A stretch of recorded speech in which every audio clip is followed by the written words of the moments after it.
Hello, welcome to August 10th, 2024. My name is Kurt, and this is my daily good life meditation. It's an exercise that I do every morning, a little bit after waking up. Today, a little bit later after waking up. It's about 5:30 right now. I do this to remember my life objectives and principles, those which are outlined in my book, Going Alone. I also use the time to reflect on the last 24 hours, including last night, to see how I did with my sleep, to see how I did with the various challenges and opportunities that I met yesterday. I recite the creed, and then I prepare for the coming day. And then, of course, I ready myself for death, right? And there's the boys. It's Saturday. It's a cleaning day, so I did all my shopping yesterday. I did the Friday off. So when I have my Fridays off, I do the shopping that day. We're supposed to get rain today. So monsoon rain, downpours. So I'll get the house all cleaned up and ready to go. So last night and yesterday, it was a good day yesterday. Not quite as good as the day before. The tide, right? The water level was really high. High tide the day before, but then a little lower yesterday. So by all accounts, if there's anything to a cyclical nature, I should probably expect a challenging day today. But it's not always the case. Starting off good. I'm a little challenged to think about what I want to do for breakfast. I usually have a very light breakfast, just a bowl of granola or something like that. Lately, I've been doing that. But I bought a lot of pancake mix to prepare for this journey and expedition out into the wilderness. So maybe I'll have pancakes, but then that'll weigh me down a little bit. Anyway, I'm getting off topic. Yesterday was a good day, a productive day. It was a tiring day, though. Took the boys out in the morning, took them to Warner Springs just to let them wander around a little bit. We live in this tiny little house. That's one side to the other. And then they've got their little porch here. I've got it set up, you can see, so that there's the door with a little mesh screen, and there's a little thing at the bottom that they can pass through easily and keeps the flies out. And then I have the two crates here, and they can enjoy being in their crates totally safe. No raptors can get them, no coyotes can get them. And then I have a little cage thing over here and a little door here that I can open that up, and they can come out to go for a walk. And then the compound is out here, so to speak. So I did that. I took them to Warner Springs, and then after that, I left them here. And then I went to Temecula, and I went to Costco and Trader Joe's to do my shopping. It was tough at Trader Joe's. It's the same Trader Joe's that Yumiko and I used to go to every weekend on Saturdays when we were living in Menifee. And it was tough. It's tough every time I go there because it reminds me of my time with my wife doing that. I actually had to pause in the parking lot after, because sometimes life just gets you, right? I mean, you just have a moment where it just kind of grabs you. And that happened to me yesterday. And that doesn't happen too often. But I did literally stop in the parking lot and kind of buckle over a little bit, to think about that. I really miss her. More than ever before. And it's not that I care more now than before. It's that I appreciate my wife more now than before. Before, when I was younger, I always had this aching desire for adventure that would distract me away from my relationship, which is the solid center, the gravity well of my life, the thing that keeps me grounded and centered. I've satisfied practically all of that desire for adventure, thankfully.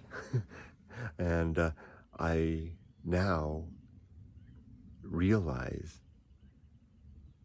that all of that was flight, that the grounding was the relationship with my wife. And I desperately miss that. And so I struggle here to get through each day, knowing that there's potentially good days ahead, knowing that I should make good use of this. This is the kind of thing that poets and authors dream of, a secluded little place far in the wilderness, all alone, maybe with a couple of companion pets. and a half a year or so to think. Yet I don't need this anymore. I've done everything that could be done in something like this. I've already done it. My book is written, plus then some. I don't need to write any more books. I don't need to have any more of those thoughts. What I need now is to savor the years that remain with my companion. So I want to get back. I want to be together with her. So at Trader Joe's yesterday was a moment. Caught me by surprise. And then I carried on and stopped at the Stagecoach Inn. You remember the place that they gave me a free breakfast when I was evacuated? And so I've been going back there. It's my routine now. Every Friday, basically, will come whatever. If it's a working Friday or a day of Friday off, I'll go there for my lunch or dinner. Yesterday I had a good cheeseburger there. Had the fish and chips last week. I'll go for the fish and chips next week as well. It's a kind of a place that belongs in a sitcom or a movie. You know, the manager is, for lack of a better word, kind of a surly woman, kind, and the type of person you would find in a movie. Kind, but taking no crap, you know, no nonsense type of a person, but deeply, deeply kind. You know, the wait staff are interesting. The cook takes pride in her work, and yet she's something like out of Mel's Diner. Mel, if Mel were a woman, that's not a very flattering thing to say, but that's how it seems. And the customers are a crew, if you could imagine, transplanting Cheers into the countryside. And then imagine the people that would appear at the bar, and there is a bar. And next week, I'll sit at the bar. This is the last 3 times I sat at a table and observed the local clientele. But next week, I'm going to join the bar by a bit of socializing. After that, I came home and dropped the food off. Oh, and I had a really interesting experience. I went yesterday, I saw a sign, a flag said grapes. So I pulled into I give myself a certain budget. I give myself $200 a week, basically, to live on.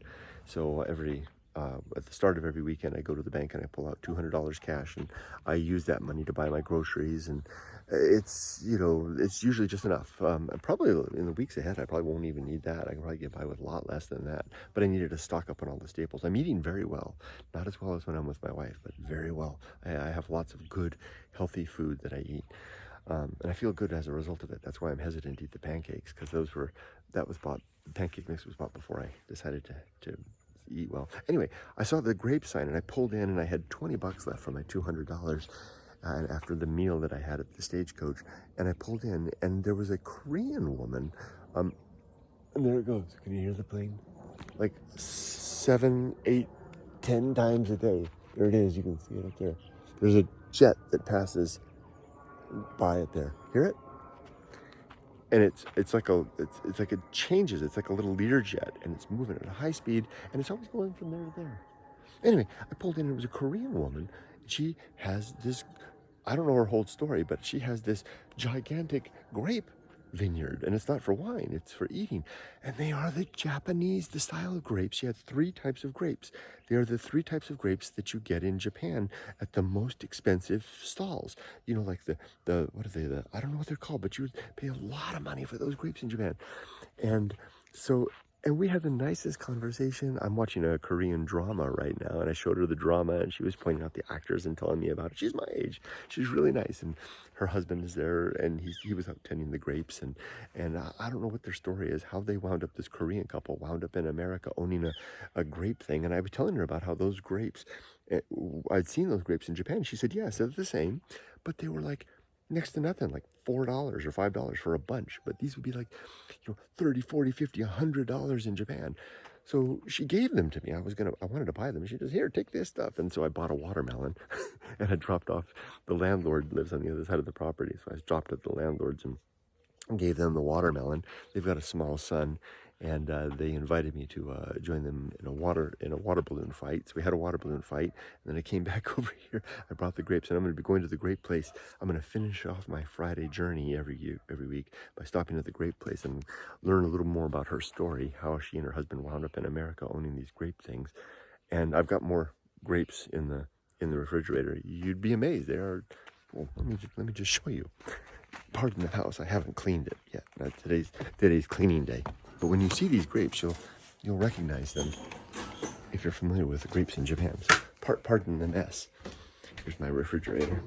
I'm gonna clean the fridge too.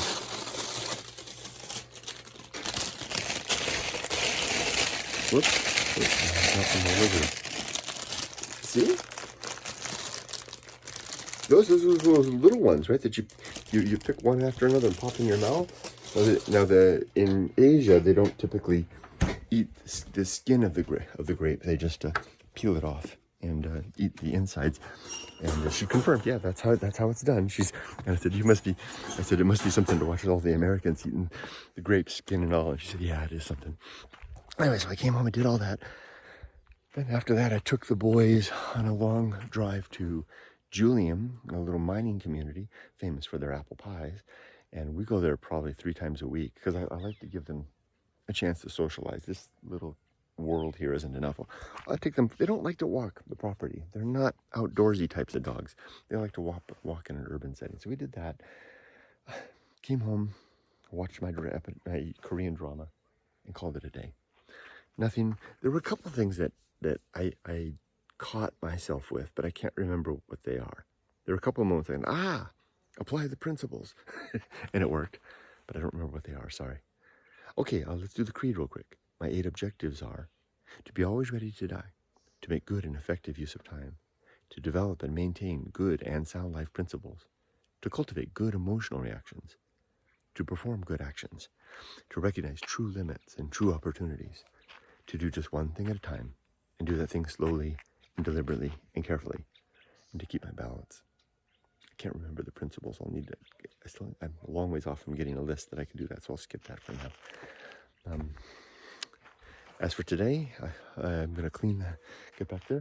I'm hoping to get Yumiko, talk to Yumiko this morning. It's Sunday night or something like that in Japan. I'd like to chat with her, so if she's available, maybe we'll talk for a little bit, and then I'm gonna clean the place, and then I think I'm going to. Then I'll take the dogs. I think I might actually go all the way to Idlewild today to take the boys on a nice long drive. They really like walking around Idlewild. It's a long ways though. It's about an hour. That's it. I'll stop for now. I wish you all the best. Be safe, but not too safe. Take care.